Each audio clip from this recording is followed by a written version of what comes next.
Let's meet the officials that will be handling the fight at ringside and meet the combatants with our ring announcer, Michael Buffer. And now, ladies and gentlemen, from the Trump Casino Hotel on the boardwalk in Atlantic City, let's get ready to rumble. This is in the heavyweight division, scheduled for 6 rounds, and something's got to give. They're both undefeated. The referee for this bout is Frank Cappuccino. Introducing first in the red corner, wearing the red trunks with white trim, weighing 226.5 pounds, from Cabin Creek, West Virginia, his professional record, 4 consecutive victories, all by knockout. Ladies and gentlemen, John Alderson. And his opponent in the blue corner, wearing the white trunks with red, white, and blue trim, and weighing in at 215 pounds even, from Catskill, New York. His professional record, also 4 consecutive victories, all by knockout. Introducing Mike Tyson.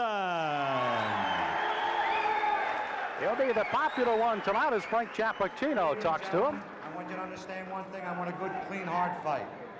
Any low blows, any thumbing, heeling, butting, the holding and hitting will cost you the round. And if I have to go further, I'll do that also. In the event of a knockdown, the man standing, go to the farthest neutral corner, stay there until I call him back. Okay? When I say break, I want you to protect yourself at all times, and you step back clean. Both of you understand that. Both of you touch gloves. Good luck. Well, the folks back in West Virginia may not recognize this man without his miner's hat. He's come out of the mines to fight. He won May 31st, a second-round knockout over George Mayweather. And his opponent also with a 1-round, as a matter of fact, 39-second fight against Rick Spain here in Atlantic City on June 20th. That's Tyson. Tyson in the white with the red stripe, solid red trunks. So the white stripe will be John Alderson. Alderson, a tremendous height advantage. Al, how much will that play a factor in tonight's fight? Well, he has got to keep Tyson off him. Use the jab, the straight right hand. And Mike Tyson gets inside very effectively. It's one of the things he does. So, and he'll go to the body once he gets there. So I don't know if the height in itself will be a big edge for Alderson. Alderson said if he does get inside, look for me to tie him up. I'm not going to try to rumble with him in there. I don't blame him. So Frank Cappuccino will have a busy night tonight, and this 6-rounder may not last very long with the kind of shots there. A left hook right to the face that time of Alderson. That was a strange punch, but Tyson is so powerful. No matter how he delivers those punches, they hurt. Boy, every punch Tyson throws is meant to knock you out. Now, as he gets on against tough competition, the question is, when he comes in like this, will he get nailed with counter shots? That's really what Alderson wants to do.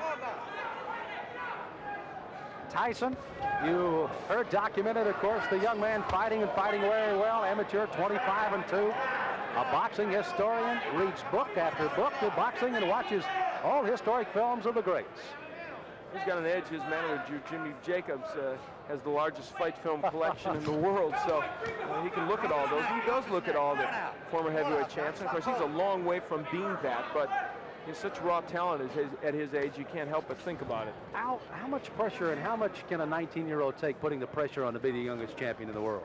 Well, of course, that's them talking. That's Customato and Tyson making these bold predictions, and they put pressure on themselves. Now, Tyson switches to southpaw. I haven't seen him do that before. Interesting. Lands with the lead left. Alderson is already bleeding from the nose, and I think that was from the very first left hand. Tyson, you can see almost like a bull as he just chases Alderson around the ring. Big John said he had to get off first tonight. He has got to use those long arms to his advantage. He has not been able to do so far in round 1. You know, when Tyson switches to southpaw, I think that's the clue for Alderson with that long reach and height to throw the straight right hand. I would just let that punch go. Alderson, a very good amateur record, 154-12. Took 3 years off from boxing, however. Worked in the mines in West Virginia. They started the laying off down there, and he went back into the boxing ring. And here he is at 4-0 with 4 knockouts. And already he's at a rugged first round. For Alderson, I think the key, he has got to throw that jab and follow with the straight right. Has done that only once and did land the right, although it didn't hurt Tyson. There it is. Now that right missed, but if he keeps doing that, he's going to give Mike Tyson something to think about as he comes in. There it is again, and he landed the right. At least to keep him from lunging at him with the big hands that he's throwing so far. That's exactly right, Sam. So the closing seconds of round number 1. Mike Tyson, the short of the two, against Big John Alderson.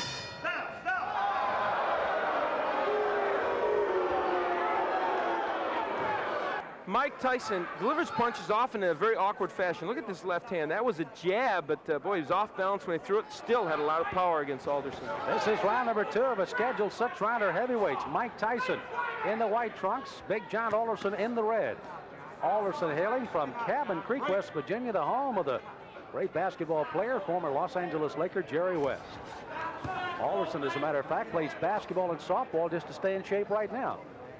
I'd take him as the center of my ball club. Yeah, I think so. Muscle underneath. Now, Tyson, they told him to go to the body, and he's trying to do that in this round.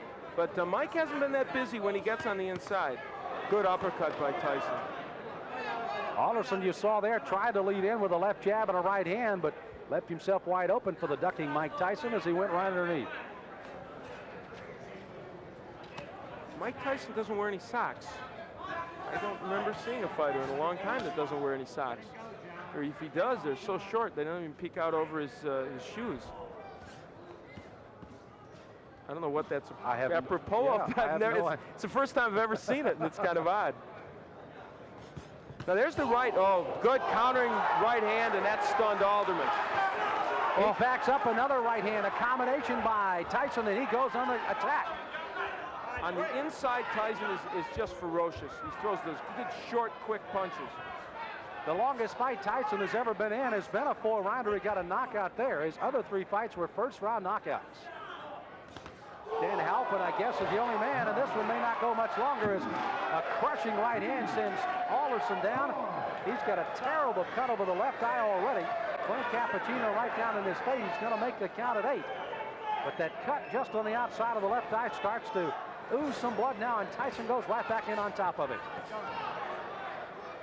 Tyson trying for his 5th straight knockout. Alderson weary on his feet, ready to go at any time. He's just trying to survive now. He's got to throw something out, though. He's laying in with Tyson. Frank may stop this fight. Ruling that as a slip, not a knockdown. Alderson peeking in over that swelling left eye, and here comes Tyson. Alderson throwing a right hand, no effect. Left hand that time, Cincy reeling against the ropes. He's almost virtually out on his feet right now, 29 years of age. Again, as I pointed out at the top of the show, that in itself could prove to be some difference in this fight, if nothing else. You know, Tyson looked at Cappuccino a moment ago as if, do you want to stop this? There he goes, right back to work on that left eye as Alderson stays on his feet.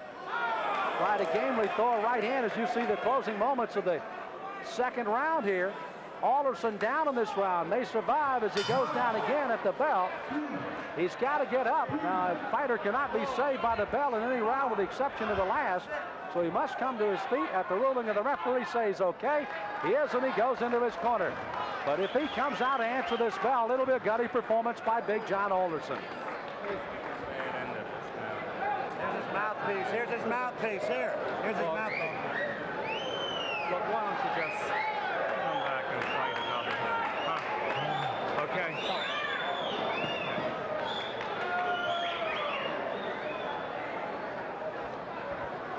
So you heard the suggestion of the doctors leaning in. Why don't you just come back and fight another day? Frank Cappuccino has not given us a word yet that this one is over, but he may very shortly here. John, church is out. The fight's over. The fight is over, rather interestingly put by Frank Cappuccino, as this one ends officially a TKO in the 2nd round by Mike Tyson. So Tyson goes 5-0 with all 5 knockouts, and it was a devastating 2nd round that proved to be the difference. Those short right hands. Now what happened is Alderman tried to throw the right hand continually, but what happened was Tyson learned how to counter it with his own right. And there's a good straight right hand by Mike Tyson. That sent Alderson down. And that was the first knockdown, I believe. And there's a happy Mike Tyson. You know, Al, you almost, as you pointed out, Mike kept looking to Frank Cappuccino saying, hey, this guy's not in real good shape. I can go ahead and keep hitting him. But indeed he did till the end of the round. Again, Alderson down at the end of the round. He had to clear the canvas by the count, obviously beat the count. Not saved by the bell, he does, and finally the doctors lean in and say, That's it, and Frank Cappuccino calls it off at the end of 2. It was a very typical Tyson performance. However, you know what? It showed both the good and the bad at this point of Tyson, because I think it showed that a good stand-up boxer with a good jab and a good straight right hand will land against him. Whether he'll hurt him, I don't know. But as you look at that young man for 19, you have to like the strength and aggressiveness he has. Well, he runs 4 or 5 miles a day, works out 5 rounds sparring, 3 rounds in the bag, exercises at home, and does it every day. It's paying dividends. Let's get the official time of the TKO from Michael Buffer. Ladies and gentlemen, referee Frank Cappuccino stops the bout at the end of the 2nd round. The winner by technical knockout, still undefeated, 5 in a row, all by KO, Mike Tyson. Well, Tyson, it looks like he may have just had a walk in the park rather than a fight tonight with Big John Alderson. Gets his 5th consecutive win, and for Alderson, that's his first loss after going 4-0 with 4 knockouts of his own. What's ahead for Mike Tyson? What's ahead as far as the pressure is concerned to be the youngest heavyweight champion of the world? Well, Al Bernstein's going to put those questions to him in a moment. Crowd here at the Trump Casino Hotel in Atlantic City got to see Mike Tyson work a little longer than he did his last fight that went only 39 seconds. Gets a 2nd round TKO, and he visits with Al Bernstein in the ring. Al?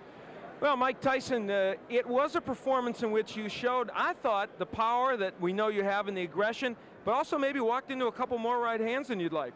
Well, the right hands that I walked into wasn't catching me solidly. They were grazing right hands, which I'm very peculiar when the right hand comes. Excellent. The right hands are mostly never effective on catching me because I'm always slipping with them, and I'm on an angle which the points go diagonally forward.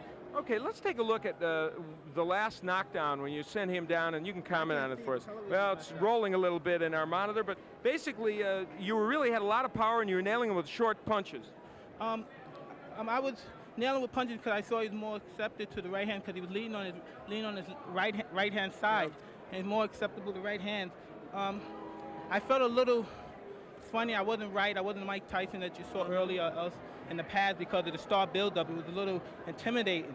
Is all that getting to you a bit? Now, you've placed a lot of pressure on yourself. You and Customato, he's stated flatly he thinks you're going to be the youngest heavyweight champion, the greatest heavyweight champion. What does all that do to your mental frame of mind?